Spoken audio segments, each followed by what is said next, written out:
Hi viewers, எல்லாருக்கும் வணக்கம். இந்த வீடியோவில் நம்ம எதை பற்றி பார்க்க போகிறோன்னா, எஸ்ஐஆர்னு அழைக்கப்படுற இந்த ஸ்பெஷல் இன்டென்சிவ் ரிவிஷனை பற்றி தான் பார்க்க போகிறோம். இந்த எஸ்ஐஆர் பற்றி நிறைய குற்றச்சாட்டுகள் நமக்கு இருக்குது. அரசியல் கட்சிகள் வைக்கிற குற்றச்சாட்டுகள் நிறையா இருக்குது. இது ஓட்டு திருட்டுன்னு அப்படின்னு சொல்கிறாங்க. சில பேர் குடியுரிமையை செக் பண்ணுறதுக்காக நடத்தப்படுது அப்படின்னு சொல்கிறாங்க. இதோடைய உண்மைத்தன்மை என்ன, இது உண்மையானுமே அப்படி தான் அதுக்காக தான் நடத்தப்படுதா அப்படின்றதையும், நிறைய பொதுமக்களுக்கான ஒரே கேள்வி என்னன்னா, நம்ம வீட்டுக்குள்ள இந்த மாதிரி ஒரு ஃபார்ம் கொடுத்துருக்காங்க, இந்த ஃபார்ம் எப்படி ஃபில் பண்ணுறது, இதுதான் பொதுமக்களுடைய கேள்வியாக இருக்குது. இல்லை இது ஆன்லைனில் ஃபில் பண்ணலாமா, ஆன்லைனில் ஃபில் பண்ணால் எப்படி பண்ணணும் அப்படின்னு ஒரு கேள்வி இருக்குது. ஸோ இதுக்கான எல்லா பதிலும் தான் இந்த வீடியோவில் நான் உங்களுக்கு கூட ஷேர் பண்ணிக்க போகிறேன். முதல்ல இந்த எஸ்ஐஆர்னா என்ன அப்படின்றத நான் சொல்லிடுறேன். எஸ்ஐஆர்ன்றது ஸ்பெஷல் இன்டென்சிவ் ரிவிஷன், அதாவது சிறப்பு தீவிர திருத்தம் அப்படின்னு சொல்லுவாங்க. இதுதான் முதல் தடவை நடக்குதா அப்படின்னு கேட்டிங்கன்னா கிடையாது. 1952லேருந்து இப்போ 2005 வரைக்கும் கிட்டத்தட்ட ஒரு 13 தடவை இந்த மாதிரியான எஸ்ஐஆர் நடத்தியிருக்காங்க தேர்தல் ஆணையம். தேர்தல் ஆணையத்துக்கு இந்த மாதிரி ஒரு ஸ்பெஷல் இன்டென்சிவ் ரிவிஷன் கண்டக்ட் பண்ணுறதுக்கு அதிகாரம் இருக்கான்னு கேட்டிங்கன்னா நிச்சயமாக இருக்குது. தேர்தல் ஆணையம்ன்றது ஒரு இண்டிபெண்ட் கான்ஸ்டிடியூஷனல் பாடி, அதாவது தனியாக இயங்குகிற ஒரு ஆணையம். தேர்தல் சம்மந்தமாக எல்லாமே தனியாக அவங்க டெசிஷன் எடுக்கலாம். அவங்க எந்த ஒரு கட்சியை சார்ந்த ஆணையமும் கிடையாது. அதனால அதுக்கான அதிகாரம் அவங்களுக்கு இருக்குது. இது பொறுத்த வரைக்கும், இந்த ஸ்பெஷல் இன்டென்சிவ் ரிவிஷனை பொறுத்த வரைக்கும் ஆல்ரெடி சொல்லியிருக்கேன், இது 13 தடவைக்கு மேலே நடந்திருக்கு. எப்போ இதை நடத்துவாங்க தேர்தல் ஆணையம் அப்படின்னு கேட்டிங்கன்னா, தேர்தல் ஆணையத்துக்கு மேலே சில குற்றச்சாட்டுகள் வரும். அதாவது இந்த மாதிரி ஓட்டுக்கு லிஸ்ட் ப்ராப்பராக இல்லை அப்படின்னு கட்சிகள் குற்றச்சாட்டு வைக்கிறாங்க அந்த சமயத்தில். அதுக்கப்புறம் நிறைய பாப்புலேஷன்ஸ் இருக்குது, ஆனால் ஓட்டு கம்மியான அளவில் இருக்குது ஓட்டில் நேம் லிஸ்ட் அப்படின்னாலும், இல்லை எலிஜிபிள் இல்லாத பேர், அதாவது இறந்தவங்களுடைய பேர் அதிகமாக இருக்குது, இல்லை டூப்ளிகேட் நேம்ஸ் அதிகமாக இருக்குது, இல்லை ஒருத்தவங்க கல்யாணம் வேற ஒரு இடம் போயிட்டு இருப்பாங்க, அங்கே அவங்களுக்கு ஓட்டு இருக்கும், இங்கேயும் அவங்களுக்கு ஒரு ஓட்டு இருக்கும். இந்த மாதிரி கண்டிஷன்ஸ் நிறைய பேருக்கு இருக்குது அப்படின்னாலும், தேர்தல் ஆணையம் இந்த மாதிரி ஒரு ஸ்பெஷல் இன்டென்சிவ் ரிவிஷன் நடத்துறதுக்கான முழு அதிகாரம் தேர்தல் ஆணையத்துக்கு இருக்குது. அப்படி தான் இந்த ரிவிஷன் இப்போ நடத்துகிறாங்க. எதுக்காக நடத்தப்படுது அப்படின்றத சொல்லியாச்சு. இதோடைய முடிவு என்னன்னா, இப்போ நம்ம பார்த்தோம் இல்லையா, இந்த காரணத்தெல்லாம் சரி செய்யறதுக்காக தான் இதை நடத்துறாங்க. கரெக்டான ஓட் லிஸ்ட் இருக்கணும், டூப்ளிகேட் நேம்ஸ் இருக்கக்கூடாது, எலிஜிபிள் இல்லாதவங்க லிஸ்ட்டில் இருக்கக்கூடாது. இந்த மாதிரி சில காரணங்களுக்காக தான் இந்த ஸ்பெஷல் இன்டென்சிவ் ரிவிஷன் நடத்தப்படுது. இப்போ நடத்துறது தமிழ்நாட்டில் 2வது ஃபேஸாக இதை நடத்திட்டு இருக்காங்க. கிட்டத்தட்ட ஒரு 12 மாநிலத்தில் இந்த ஸ்பெஷல் இன்டென்சிவ் ரிவிஷன் இப்போ நடந்துட்டு இருக்கு. நம்ம தமிழ்நாடு பொறுத்த வரைக்கும் கடைசியாக 2002ல் ஒரு சில மாவட்டத்தில் நடத்தியிருக்காங்க. விட்டு போன மீதி மாவட்டத்துக்கு 2005ல் நடத்தியிருக்காங்க. ஒரு குறிப்பும் கொடுத்துருக்காங்க. ஏதாவது ஒரு இயற்கை சீற்றத்தால் நிறைய பேரழிவு நடந்திருக்கு, ஏதோ ஒரு ஸ்பெஷலான சுச்சுவேஷனால நிறைய உயிரிழப்பு நடந்திருக்கு அப்படின்னா கூட நிறைய ஓட்டு லிஸ்ட் போகிறதுக்கான வாய்ப்பு இருக்கு இல்லையா, அந்த டைமில் கூட அதுக்கு அடுத்தது இந்த மாதிரி ஒரு ரிவிஷன் நடத்துறதுக்கு ஆணையத்துக்கு அதிகாரம் இருக்குது. அப்படின்னு பார்த்தோன்னா 2005லேருந்து 2025 வரைக்கும் கிட்டத்தட்ட ஒரு 20 வருஷத்துக்கிட்ட ஆகுது இல்லையா, அதுக்கப்புறம் தான் இதை நடத்துகிறாங்க. அதனால என்னோட புரிதல் இது தவறு கிடையாது அப்படின்னு தான் நான் நினைக்கிறேன். ஆனால் இதில் அவங்க கலெக்ட் பண்ணுற டீட்டெயில்ஸ்லால தான் சில குற்றச்சாட்டுகள் எழுது. அதை நீங்கள் ஃபில் பண்ணும்போது அண்டர்ஸ்டாண்ட் பண்ணிப்பீங்க அந்த டீட்டெயில்ஸ் எதுக்காக அப்படின்றத. அது உண்மையாலுமே நம்மளுடைய குடியுரிமையை இதில் செக் பண்ணுறாங்களா அப்படின்றதையும் நம்ம புரிஞ்சுக்கிறதுக்கான ஒரு கேள்வி நமக்குள்ளே வரும் தான். அது நம்மளுடைய புரிதலை பொறுத்து இருக்குது. ஸோ முதல்ல இந்த ஆன்லைனில் ஃபில் பண்ணுறதும், இல்லை அவங்க நம்மக்கிட்ட கொண்டு கொடுத்துட்டு போட இந்த ஃபார்மை ஃபில் பண்ணி கொடுக்குறதுல 2ல் எது ஈஸி அப்படின்னு நீங்கள் என்ன கேட்டிங்கன்னா, நான் இந்த 2 நாளாக இதை பற்றி படித்து தெரிஞ்சுக்கிட்டதுக்கும், இல்லை இந்த ஆன்லைனில் ஃபில் பண்ண ட்ரை பண்ணி அதில் நான் அண்டர்ஸ்டாண்ட் பண்ணிட்டதுக்கும் நான் சொல்கிறது சொல்யூஷன் என்னன்னா, நீங்கள் இந்த ஃபார்மை ஃபில் பண்ணி கொடுக்கறது தான் உங்களுக்கு சிறந்த வழி அப்படின்னு நான் சொல்வேன். ஏன்னா ஆன்லைனில் ஃபில் பண்ணும்போது நீங்கள் நிறைய தகவல்கள் எடுக்க வேண்டியது இருக்குது. சில காரணங்கள்னால இப்போது உங்களுக்கு கடைசியாக சில நேரங்களில் நேம் மிஸ்மேட்ச் அப்படின்னு வருது. நேம் மிஸ்மேட்ச் அப்படின்னா, ஒரு பேர் இப்போ ராணின்னு ஒரு பேர் இருக்குது, ஆனால் அதாவது ஓட்டர் ஐடியில் ராணின்னு இருக்குது, ஆதாரில் ராணி முகர்ஜி அப்படின்னு இருக்குன்னா இது கம்ப்ளீட்டாக ஒரு பேர் மாற்றம் தான் இல்லையா, வேற ஒரு பேரில் இருக்கிறதுனால அந்த சர்நேம் ஏதோ ஆட் ஆகாமல் இருக்கிறதுனால இது பேர் மிஸ்மேட்ச், கண்டிப்பாக நேம் மிஸ்மேட்ச் வரும் தான். இதுவே தேர்தல் ஆணையம் என்ன சொல்கிறாங்க அப்படின்னா, ஆதாரில் நமக்கு இனிஷியலோட வரும், ஆனால் ஓட்டர் ஐடியில் இனிஷியல் இல்லாமல் தான் வரும். ஸோ அதனால் இது ஒரு பெரிய விஷயம் கிடையாது, இதை நாங்கள் எடுத்துக்க மாட்டோம் அப்படின்னு சொல்கிறாங்க. ஆனால் சில பேருக்கு அது ஃபைனலாக நீங்கள் ஆன்லைனில் சப்மிட் பண்ணும்போது name mismatch, contact your BLO அப்படின்னு வந்துடுது. ஸோ சில பேருக்கு அது சக்ஸஸ்ஃபுல்லாக சப்மிட் ஆகிடுது. அதனால் நீங்கள் இதை நான் எப்படி சொல்கிறதுன்னு தெரியல, இது கரெக்டாக தப்பானும் எனக்கு அண்டர்ஸ்டாண்ட் பண்ணிக்க முடியல. உண்மையானுமே அதுதான். ஏன்னா சில பேருக்கு அது சப்மிட் ஆகுது இனிஷியல் இல்லாமல், சில பேருக்கு அது சப்மிட் ஆக மாட்டுது. அதனால கடைசியாக வந்து பிஎல்ஓ தான் காண்டாக்ட் பண்ண சொல்கிறாங்க. அதனால நீங்கள் ஆஃப்லைனில் ஃபில் பண்ணி கொடுக்குறதே பெட்டர் ஆப்ஷன் தான் நான் சொல்வேன். நீங்கள் ஆன்லைனில் ஃபில் பண்ணி ட்ரை பண்ணி பார்க்கணும்னு நினச்சிங்கன்னா நீங்கள் தாராளமாக பண்ணலாம். அடுத்தது வந்து நான் எப்படி ஃபில் பண்ணணுன்றது தான் இதில் எக்ஸ்பிளைன் பண்ண போகிறேன். ஸ்டெப் பை ஸ்டெப் வந்து ரொம்ப பெரிய ப்ராசஸும் கிடையாது, ரொம்ப கஷ்டம்னு நான் சொல்ல மாட்டேன், ஈஸியான ப்ராசஸ் தான். ஆனால் என்னென்னா நீங்கள் ஓட்டர் ஐடியோட எந்த நம்பர் லிங்க் பண்ணியிருக்கீங்களோ அது உங்கள் கையில் இருக்கணும். ஆதாரோட நீங்கள் லிங்க் பண்ணியிருக்க உங்கள் மொபைல் நம்பரும் உங்களுக்கு கையில் இருக்கணும். இது ரெண்டும் இருந்துச்சுன்னா நீங்கள் ஆன்லைனில் ஈஸியாக ஃபில் பண்ணிடலாம். ஸோ ஆஃப்லைனாக இருந்தாலும் சரி, ஆன்லைனாக இருந்தாலும் சரி, அதாவது இந்த படிவம் நீங்கள் ஃபில் பண்ணி கொடுக்கணுன்னாலும் சரி, இல்லை நீங்கள் ஆன்லைனில் ஃபில் பண்ணணுன்னாலும் சரி, முக்கியமாக நீங்கள் ஒரு 3 கேள்விக்கான பதில் உங்களுக்கு தெரிஞ்சிருக்கணும். முதல் கேள்வி, ஆல்ரெடி இந்த 2002 2005 ஒரு எஸ்ஐஆர் நடத்திருக்காங்க நான் சொல்லிட்டேன் இல்லையா. இந்த எஸ்ஐஆர் நடத்தின அப்போது நீங்கள் ஓட்டு போட்டிருக்கீங்களா, அந்த லிஸ்ட்டில் உங்கள் நேம் இருக்கா அப்படின்றது நீங்கள் தெரிஞ்சிருக்கணும். இந்த முதல் கேள்விக்கு பதில் இருக்கணும். ஒருவேளை உங்களுக்கு நீங்கள் கடைசியாக அந்த 2002 2005 நீங்கள் ஓட்டு போட்டிருக்கீங்க, அந்த லிஸ்ட்டில் உங்கள் நேம் இருக்குது அப்படின்னா உங்களுக்கு பிரச்சனை கிடையாது. நீங்கள் அந்த ஓட்டர் ஐடி வச்சு நீங்கள் ஃபில் பண்ணிடலாம். டீட்டெயில்ஸ், மற்ற டீட்டெயில்ஸ் எல்லாமே ஃபில் பண்ணிடலாம். இல்லை நான் இப்போ வந்து ஓட்டு போடலை அப்படின்னா அடுத்த கேள்விக்கான அந்த ஆப்ஷன் உங்களுக்கு வேண்டாம், அதை விட்டுடணும். அடுத்த ஆப்ஷன் வந்து நீங்கள் வந்து உங்களுடைய பேரண்ட்ஸ் அப்படின்னு கொடுக்குறாங்க. பேரண்ட்ஸ்னு இந்த இடத்துல அவங்க யார் சொல்கிறாங்க அப்படின்னா father, mother, grandmother, grandfather, இந்த 4 பேரை மட்டும்தான் உங்களுடைய பேரண்ட்ஸாக அவங்க வந்து குறிப்பிடுறாங்க. ஸோ உங்களுடைய அக்கா, அண்ணா, தம்பி, ஹஸ்பண்ட், ஒய்ஃப் இவங்க யாரோட ஓட்டு போட்டிருந்தாலும் அதை கன்சிடர் அவங்க பண்ண மாட்டாங்க. அதை நீங்கள் எடுத்து கொடுக்க முடியாது, ஃபெச் பண்ணி கொடுக்க முடியாது டீட்டெயில்ஸ். ஸோ உங்கள் அப்பாவோ அம்மாவோ தாத்தாவோ பாட்டியோ யாராவது ஒருத்தவங்க அந்த டைமில் ஓட்டு போட்டிருக்காங்க, இல்லை அந்த டைமில் அந்த எஸ்ஐஆரில் அவங்க நேம் லிஸ்ட் இருந்தது அப்படின்னா உங்களுக்கு பிரச்சனை கிடையாது. அவங்களுடைய டீட்டெயில்ஸை வச்சு நீங்கள் உங்கள் டீட்டெயில்ஸ் வந்து ஃபில் பண்ணிக்கலாம்.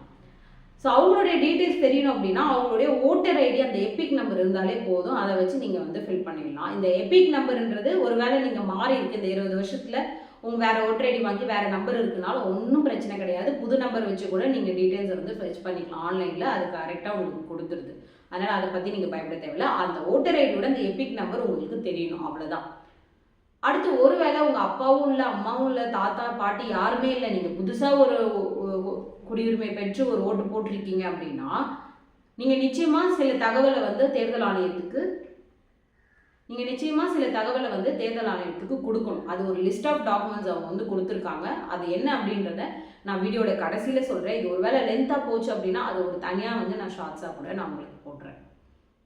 ஸோ முதல்ல இந்த 2 கேள்விக்கு பதில் தெரிஞ்சிருச்சு அப்படின்னா நீங்கள் ஈஸியாக வந்து உங்களுக்கு அந்த ஃபார்ம் வந்து நீங்கள் ஃபில் பண்ணி கொடுத்துடலாம். இல்லை நீங்கள் வந்து ஆன்லைனில் ஃபில் பண்ணனாலும் ஃபில் பண்ணிடலாம். ஸோ அந்த பேரண்ட்ஸோடைய அந்த எபிக் நம்பரை வச்சு அவங்களுடைய டீட்டெயில்ஸ் எப்படி எடுக்கணும் அப்படின்றதையும் இந்த ஆன்லைன் ஃபில் பண்ணும் போதே உங்களுக்கு நான் காமிப்பேன் அடுத்த கிளிப்பில். அது கூடயே வந்து அந்த டீட்டெயில்ஸை நான் எப்படி எடுக்கணும் அப்படின்றது சொல்லிடுறேன். அதில் பார்த்துக்கோங்க, தெரிஞ்சுக்கோங்க. அது தெரிஞ்சுக்கிட்டீங்க அப்படின்னாலே ஆன்லைன்லேயே நீங்கள் ஃபில் பண்ணிடலாம். அப்படி இல்லைனா இந்த ஃபார்ம் இருக்கு இல்லையா, அவங்க கொடுத்துருக்காங்க இல்லையா, இந்த படிவத்தில் நீங்கள் அந்த பாகம் எண், வரிசை எண், சட்டமன்ற எண்லாம் நீங்கள் அந்த ஆன்லைனில் இருந்து தான் எடுக்க முடியுமே.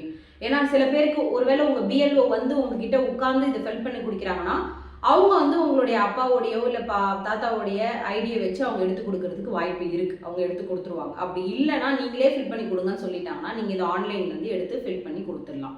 ஒன்றும் பெரிய விஷயம் கிடையாது. அவங்க ஓட்டர் ஐடி நம்பரை எடுத்து போட்டிங்கனாலே உங்களுக்கு எப்படி போய் போடணுன்றதையும் நான் அடுத்ததில் சொல்கிறேன். போட்டிங்க அப்படின்னாலே உங்களுக்கு அது வந்துடும். அதை எடுத்து நீங்கள் வச்சுக்கிட்டிங்கன்னா ஒன்று நீங்கள் இதை ஃபில் பண்ணி கொடுத்துடலாம், இல்லைனா உங்களுக்கு அதில் வந்து ஆன்லைன்லேயும் நீங்கள் ஃபில் பண்ணிக்கலாம். இதில் ஃபில் பண்ணி கொடுக்குறது ஏன் பெட்டர் அப்படின்னு நான் சொல்கிறேன்னா, இவங்க என்ன பண்ணுவாங்க அப்படின்னா இந்த பிஎல்ஓஸ் உங்கள்கிட்ட இதை கலெக்ட் பண்ணிவிட்டு அவங்க போயிட்டு இந்த டாக்குமெண்ட் அப்படியே ஸ்கேன் பண்ணி அவங்க வந்து அப்டேட் பண்ணிடுறாங்க. அவங்களுக்கு ஒரு பெரிய ப்ராசஸ் கிடையாது. இதை ஸ்கேன் பண்ணிவிட்டு இவங்களுடைய பேர், உங்களுடைய பேரண்ட்ஸோடைய பேர், நம்பர் மட்டும் கொடுத்து அவங்க சப்மிட் பண்ணிட முடியும்.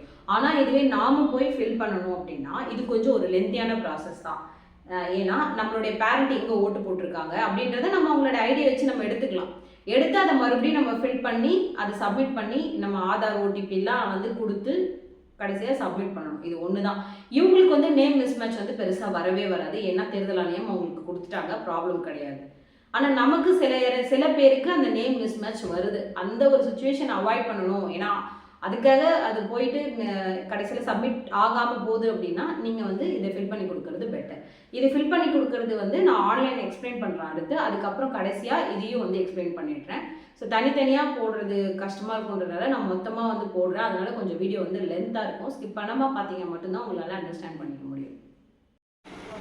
ஸோ இதில் ஃபில் பண்ணுறதுக்கு உங்களுடைய அப்பா அம்மா தாத்தா பாட்டியோடைய டீட்டெயில்ஸ் இருக்கணும்னு நான் சொல்லியிருந்தேன். சில பேருக்கு வந்து சந்தேகம் வரலாம், அப்பாவோ அம்மாவோ இல்லை யாரோ அந்த 4 பேரில் யாரோ ஒருத்தவங்க உயிரோடு இல்லை, அவங்களுக்கு கொடுக்கலாமா அப்படின்னு நீங்கள் யோசிக்கலாம். அதை பற்றி நீங்கள் கவலையப்பட தேவையில்ல. அவங்க உயிரோடு இருக்கிறாங்களான்றது விஷயம் கிடையாது. அவங்களுடைய பேர் வந்து அந்த எஸ்ஐஆரில் இருக்கான்றது மட்டும்தான் பார்ப்பாங்க. அதனால் அதை பற்றி நீங்கள் கவலைப்படக்கா அப்படின்றது தான். அதனால் நம்ம ஃபஸ்ட்டு அதை வந்து கிளிக் பண்ணி அந்த சைட் உள்ளே போயிடணும். இது உள்ளே போனீங்க அப்படின்னா உங்களுக்கு இந்த மாதிரி SIR 2026 search name in SIR ரோல்னு வருது இல்லையா, இது வந்து கடைசியாக நம்ம பேர் வந்து எஸ்ஐஆரில் இருந்துதா, அந்த 2002 5 எடுத்தது இருக்கா அப்படின்னு கண்டுபிடிக்கிறதுக்கு தான் இது உள்ளே போகணும். இது உள்ளே போனீங்கன்னா உங்களுக்கு ஃபஸ்ட்டு உங்கள் நேம் வச்சு சர்ச் பண்ணுறது, அதுக்கப்புறம் எபிக் நம்பர் வச்சு சர்ச் பண்ணுறது, இதெல்லாம் வரும். இதில் வந்து நீங்கள் வந்து 2005 வந்து சில ஊரில் வந்து, அதாவது ஃபஸ்ட்டு 2002 வந்து ஒரு நிறைய ஊர்களில் வந்து இந்த எஸ்ஐஆர் வந்து நடத்தியிருக்காங்க. அதோடைய லிஸ்ட்டு இந்த இதில் கிளிக் பண்ணால் வரும். அடுத்து வந்து விட்டு போன மாவட்டத்துக்கு இந்த மாவட்டத்தில் கொஞ்சம் பகுதியை விட்டு போயிருக்கு இல்லையா, அது வந்து 2005 முடிச்சிருக்காங்க. அவங்க லிஸ்ட்டுலாம் இதில் வரும். ஸோ அதனால் நீங்கள் வந்து இந்த சர்ச் பை எபிக்கே கொடுத்துருங்க, அதுதான் நல்லது. இது உள்ளே போனீங்கன்னா உங்களுடைய ஓட்டர் ஐடி நம்பர் வந்து கேட்கும். அது வந்து நீங்கள் பழைய, அதாவது 2002 நீங்கள் வந்து இருந்திருந்தாலும் 5 வந்திருந்தாலும் அப்போது ஓட்டர் நம்பர் கொடுத்தாலும் சரி, இல்லை இப்போ இருக்கிற ஓட்டர் நம்பர் கொடுத்தாலும் சரி, உங்களுக்கு அந்த டீட்டெயில்ஸ் வந்து எடுத்துக்கும். நான் வந்து பழைய ஓட்டர் நம்பர் எல்லாமே ஒன்று தான், அதனால் வந்து நான் புதுசாக இருக்கிறதே கொடுக்குறேன். இது வந்து எங்கள் அம்மாவோடைய இது வந்து நான் கொடுக்குறேன். ஏன்னா 2002 வந்து எனக்கு ஓட்டு வந்து கிடையாது. கொடுத்து சப்மிட் பண்ணும்போது அவங்களுடைய டீட்டெயில்ஸ் வந்து இதில் வரும். அவங்க பேர் என்ன, அவங்க எந்த பார்ட் நம்பர், எந்த சீரியல் நம்பர், அவங்க நேமு, அவங்களுடைய ரிலேஷன் நேம் என்ன கொடுத்துருக்காங்க, அவங்க என்ன ஜெண்டர், இது எல்லாமே வரும். இதுதான் நமக்கு முக்கியமானது. நீங்கள் வந்து ஆன்லைனில் ஃபில் பண்ணனாலும் சரி, இல்லை ஆஃப்லைனில் ஃபில் பண்ணனாலும் சரி, இது வந்து முதல்ல நீங்கள் எடுத்துக்க வேண்டியது இதுதான். இந்த நம்பர், இந்த பார்ட் நம்பர், இந்த சீரியல் நம்பர் எடுத்துக்கோங்க. அதுக்கப்புறம் இந்த ஏசி நேம்னு இருக்குது பாருங்கள், உங்களுடைய தொகுதி, எந்த தொகுதியில் நீங்கள் கடைசியாக ஓட்டு போட்டிருக்கீங்களோ அது வரும். அடுத்து வந்து வியூ அப்படின்னு ஒன்று இருக்குல்ல, அதை கொடுத்தீங்கன்னா அந்த தொகுதியில் எந்த இடத்துல இவங்க வந்து ஓட்டு போட்டிருக்காங்க அப்படின்றதும் இதில் வரும். போலிங் ஸ்டேஷன் வருதா, பார்ட் நம்பர், இதுவும் வந்து எடுத்துக்கோங்க. அடுத்து பேக் வந்துடுங்க. ஸோ இது வந்து நீங்கள் வந்து 2002 ஓட்டு போட்டிருந்தீங்க அப்படின்னா, இல்லை 2005 2 நீங்கள் போட்டிருக்கீங்க, எஸ்ஐஆர் படிவம் வந்து உங்களுக்கு அப்போ நிரப்பியிருந்தீங்க அப்படின்னா, அப்போது வந்து நீங்கள் உங்களுடைய நேமை கொடுத்து சர்ச் பண்ணி எடுத்துக்கோங்க, இந்த 2 தகவல் 3 தகவலும். இல்லை உங்கள் ஃபேமிலியில் யாராவது வந்து இருக்காங்க, உங்கள் அப்பா அம்மா தாத்தா பாட்டி மட்டும்தான், வேறு யாரும் கிடையாது ஃபேமிலினா, இவங்க 4 பேரில் யாராவது வந்து யாராவது ஒருத்தவங்க நேமை வந்து கொடுத்து நீங்கள் வந்து எடுத்துக்கோங்க இந்த தகவலை. இதை முதல்ல எடுத்துக்கிட்டிங்கனாலே போதும். அடுத்தது வந்து நீங்கள் ஆன்லைனில் போடனாலும் சரி, ஆஃப்லைனில் போடனாலும் சரி, நம்ம ஃபார்ம் ஃபில் பண்ணி முடிச்சிடலாம், சப்மிட் பண்ணிடலாம். இதுதான் முக்கியமாக. நீங்கள் வந்து இந்த நேம் வச்சுலாம் சர்ச் பண்ணிங்கன்னா அது ரொம்ப லென்த்தாக இருக்குது. நான் வந்து பார்த்த வரைக்கும் கிட்டத்தட்ட ஒரு 2-3 நாள் இதில் வந்து பார்த்த வரைக்குமே நேம் வச்சுலாம் சர்ச் பண்ணுறது வந்து கொஞ்சம் லென்த்தியான ப்ராசஸ் தான்.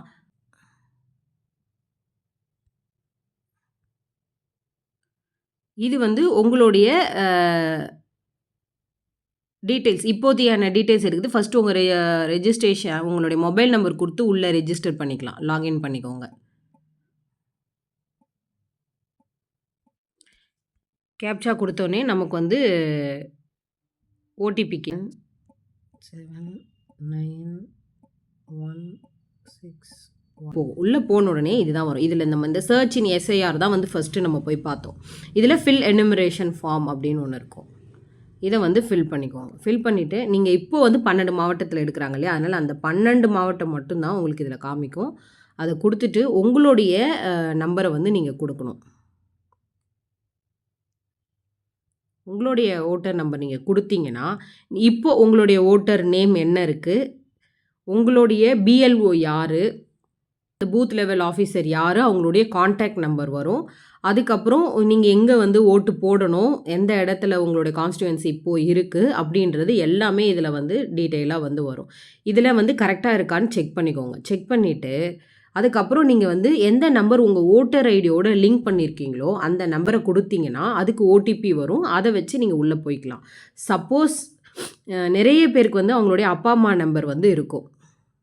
எனக்குமே வந்து என்னுடைய நம்பர் இதில் லிங்க் இல்லை. அதனால் வந்து எந்த நம்பர் லிங்க்கில் இருக்குதுன்னு நீங்கள் செக் பண்ணணும்னா, நீங்கள் ஏதோ ஒரு நம்பர் கொடுத்தீங்கனாலே ஓடிபி போகும்போது அந்த நம்பர் தானா அப்படின்றத வந்து நீங்கள் செக் பண்ணி பார்த்தீங்கன்னு வச்சுக்கோங்க, இந்த மாதிரி வரும். ஸோ அப்போ இது என்னுடைய நம்பர் கிடையாது, இது வந்து எங்கள் மாமாவுடைய நம்பர், எங்கள் மாமனாருடைய நம்பர்.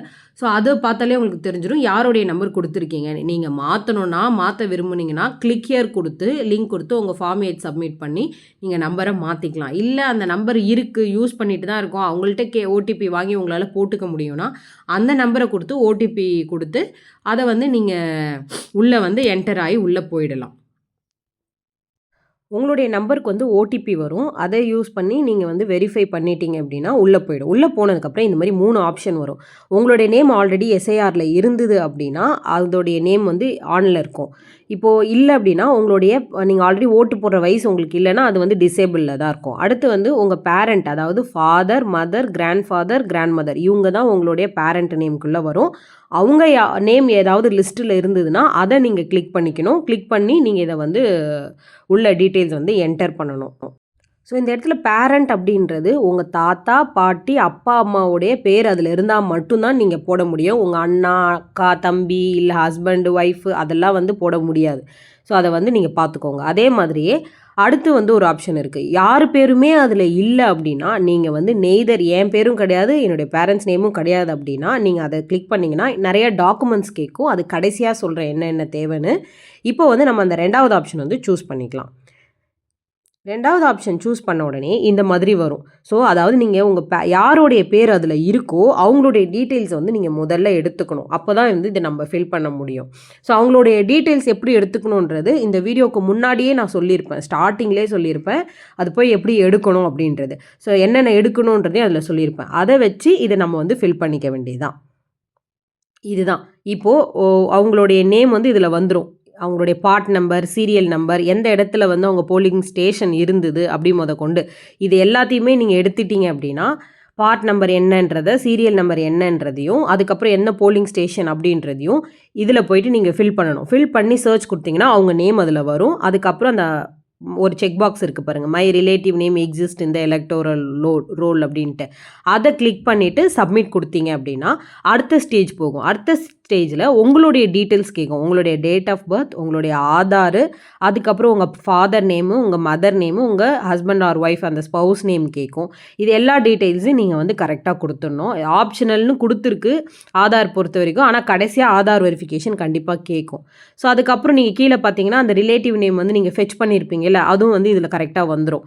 இதில் ஏதாவது மிஸ்டேக் இருக்கான்னு செக் பண்ணி அதை நீங்கள் எடிட் பண்ணிக்கலாம். இல்லைனா அடுத்து கடைசியாக உங்களுடைய ஃபோட்டோ வந்து சப்மிட் பண்ண சொல்லும். ஃபோட்டோ வந்து ரீசெண்டாக நீங்கள் எடுத்த ஃபோட்டோ வந்து எடுத்து அதில் வந்து ஆட் பண்ணிக்கோங்க. அதோடைய சைஸ் மட்டும் அதில் கொடுத்துருப்பாங்க. அதுக்கப்புறம் கடைசியில் சப்மிட் அப்படின்னு ஒரு ஆப்ஷன் இருக்குது. இது எல்லாம் கரெக்டாக செக் பண்ணிவிட்டு நீங்கள் சப்மிட் அப்படின்னு ஆப்ஷன் கொடுத்தீங்க அப்படின்னா அடுத்த ஸ்டேஜுக்கு போகும். இதுதான் ஃபைனல் நீங்கள் நினைக்காதீங்க. அடுத்த ஸ்டேஜ் தான் முக்கியமானது. இது வந்து ஆதார், உங்களுடைய ஆதார் நம்பர் கேட்கும். ஆதார் எந்த நம்பரோட லிங்க் ஆகிருக்கோ அதுக்கு ஓடிபி போகும். அந்த ஓடிபியை நீங்கள் இதில் கொடுக்கணும். அதுக்கப்புறம் நீங்கள் மறுபடியும் அதை சப்மிட் கொடுத்தீங்க அப்படின்னா அடுத்தது போகும். கரெக்டாக ஆயிடுச்சு அப்படின்னா அது வந்து உங்கள் ஃபார்ம் வந்து ஃபைனலி சப்மிட் ஆகிடும். இல்லை அப்படின்னா இந்த மாதிரி ஒரு ஆப்ஷன் வரும். உங்களுடைய எபிக் கார்டில் இருக்கிற பேரும் ஆதாரில் இருக்கிற நேமும் மிஸ்மேட்ச் ஆகுது, பிஎல்ஓவை காண்டாக்ட் பண்ணுங்கள் அப்படின்னு தான் இதில் சொல்கிறாங்க.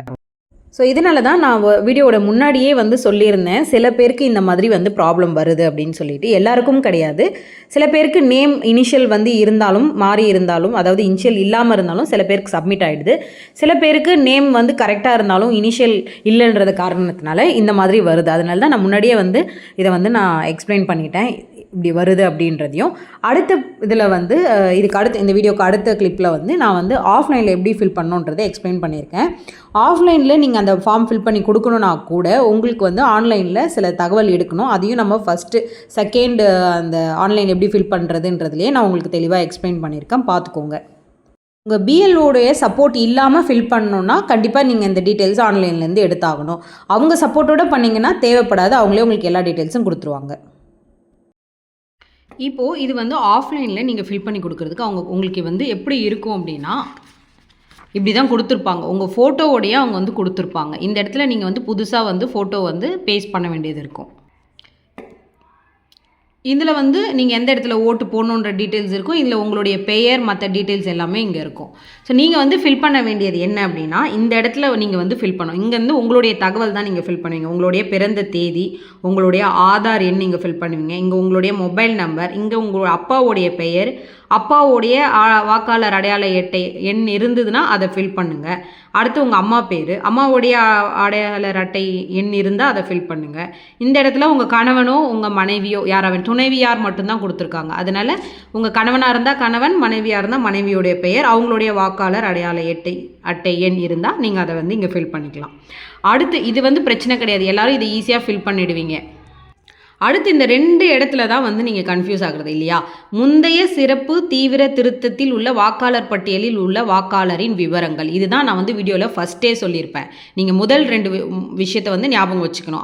3 ஆப்ஷன் வந்து உங்களுக்கு தெரிஞ்சிருக்கணும்னு சொல்லியிருப்பேன். இந்த முதல் வந்து நீங்கள் ஆல்ரெடி அந்த பட்டியலில் இருந்தீங்க அப்படின்னா, நீங்கள் ஓட்டு போட்டிருந்தீங்கன்னா மறுபடியும் உங்களுடைய பெயர், உங்களுடைய அடையாள அட்டை எண், உங்களுடைய உறவினர் பெயர் என்ன கொடுத்துருக்கீங்களோ அது இருக்கும்.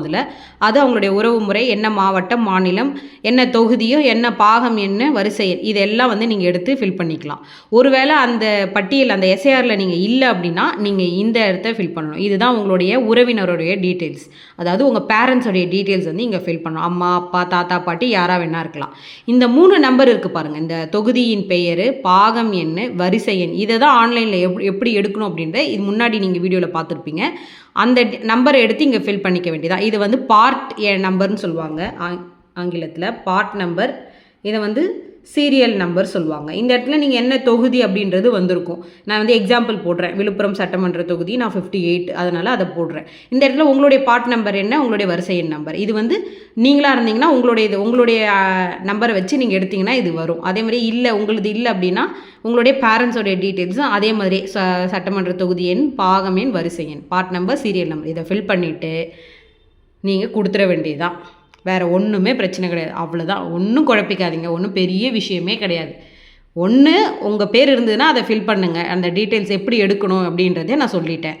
இல்லை அப்படின்னா உங்கள் பேரண்ட்ஸோடைய டீட்டெயில்ஸை இதில் ஃபில் பண்ணுங்கள். பெரும்பான்மையாக எல்லாருக்கும் அப்பாவோ அம்மாவோ தாத்தாவோ பாட்டியோ இருந்து ஓட்டு போட்டிருப்பாங்க. அதனால் அதிகப்படியாக இந்த லிஸ்ட்டை தான் ஃபில் பண்ணுற மாதிரி இருக்கும். நீங்கள் ஃபில் பண்ணிவிட்டு இதை வந்து உங்களுடைய பிஎல்ஓ கிட்ட கொடுத்துருங்க. ரொம்ப சிம்பிள், உங்கள் ஃபோட்டோ ஒட்டி கொடுத்துருங்க. வேறு ஒன்றும் பெருசாக போட்டு குழப்பிக்கிறதுக்கு ஒன்றுமே கிடையாது. இதில் பயப்படாமல் ஃபில் பண்ணி கொடுங்க. வேறு ஏதாவது சந்தேகம் இருந்தது உங்களுக்கு, ஆன்லைனில் இது எப்படி எடுக்கணும்னு சொல்லிட்டேன். இதுலேயும் உங்களுக்கு சந்தேகம் இருந்தால் உங்கள் பிஎல்ஓ கண்டிப்பாக உதவுவாங்க. அவங்களுடைய நம்பர், உங்களுடைய பர்டிகுலர் பிஎல்ஓடைய நம்பர் எப்படி எடுக்கணும் அப்படின்றது வீடியோடைய ஃபஸ்ட்டிலே சொல்லியிருப்பேன். அதனால் பயப்படாமல் பண்ணி கொடுத்துருங்க. ஸோ நிச்சயமாக இந்த வீடியோவை ஸ்கிப் பண்ணாமல் நீங்கள் பார்த்துருந்தீங்கன்னா உங்களுக்கு தெளிவாக புரிஞ்சிருக்கும். நீங்கள் குழப்பிக்காமல் சீக்கிரமாக இந்த வேலையை முடிச்சிடலாம். ஸோ இதுலேயும் உங்களுக்கு ஏதாவது சந்தேகம் இருந்ததுன்னா நீங்கள் கமெண்ட் பண்ணுங்கள். என்னால் முடிஞ்ச அளவுக்கு நான் வந்து உங்களுக்கு பதில் கொடுக்குறேன். மீண்டும் அடுத்த ஒரு நல்ல வீடியோவில் உங்களை சந்திக்கிறேன். நன்றி, வணக்கம்.